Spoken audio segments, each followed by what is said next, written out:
یہ جو تصویر آپ دیکھ رہے ہیں اسے روح افزا کہا جاتا ہے اور پاکستان کا بچہ بچہ اس مشروب سے واقف ہے۔ کہا جاتا ہے کہ یہ روح افزا عمر میں پاکستان سے بڑا ہے اور رمضان آتے ہی یہ ہر گھر کی زینت بن جاتا ہے۔ لیکن صرف پاکستان ہی نہیں، اب یہ پروڈکٹ پوری دنیا میں بکتی ہے اپنے اپنے انداز سے۔ یہ جو بوتل آپ دیکھ رہے ہیں یہ پاکستانی بوتل ہے جس کے اوپر پھلوں کی فروٹس کی تصویر لگائی گئی ہے۔ اس کا مطلب یہ ہے کہ اس میں موجود پروڈکٹ ان پھلوں سے تیار کی گئی ہے۔ اور یہ والی جو آپ بوتل دیکھ رہے ہیں یہ دبئی کی بوتل ہے جس کے اوپر پھلوں کی کوئی نمائش نہیں کی گئی، یعنی اس کا مطلب یہ ہے کہ اس میں موجود پروڈکٹ پھلوں سے نہیں تیار کی گئی، یہ محض چینی کا چاشنی کا ایک مربع ہے لال رنگ کا، آپ چاہیں تو پیئیں ورنہ چھوڑ دیں۔ اچھا، ایسا نہیں ہے کہ پاکستان میں روح افزا پھلوں سے تیار ہو رہا ہے اور دبئی میں روح افزا پھلوں سے تیار نہیں ہو رہا، پروڈکٹ ایک ہی ہے۔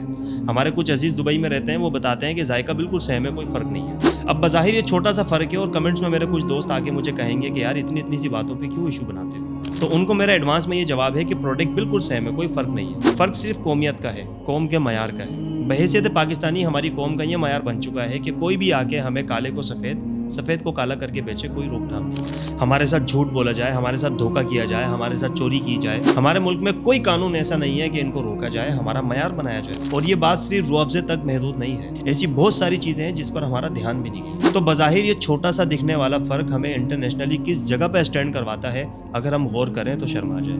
اور اسی چھوٹے سے فرق کا اگر ہم دوسرا پہلو دیکھیں تو ہمیں یہ بات سمجھ آتی ہے کہ دبئی کی عوام کے ساتھ کوئی جھوٹ بول کے پروڈکٹ نہیں بیچ سکتا، دبئی کے لوگوں کو کوئی دھوکہ نہیں دے سکتا۔ دبئی کے لوگوں کا معیار اتنا بلند ہے کہ ان کے ساتھ چالاکی نہیں کی جا سکتی۔ ہم مزید سوچتے ہیں تو ہمیں احساس ہوتا ہے کہ ہم بحیثیت پاکستانی قوم دبئی کے لوگوں کے مقابلے میں بہت نچلی سطح پر ہے۔ یہ چھوٹا سا فرق ہمیں سمجھاتا ہے کہ پاکستانی قوم کے ساتھ جھوٹ بولنا، دھوکہ دینا، کالے کو سفید کرنا جتنا آسان ہے، دبئی والوں کے ساتھ یہ اتنا ہی مشکل ہے۔ اسی لیے ایک ہی کمپنی، ایک ہی پروڈکٹ دو الگ الگ ملکوں میں چیز بیچتی ہے، ایک جگہ سچ بول کے بیچتی ہے، ایک جگہ جھوٹ بول کے بیچتی ہے۔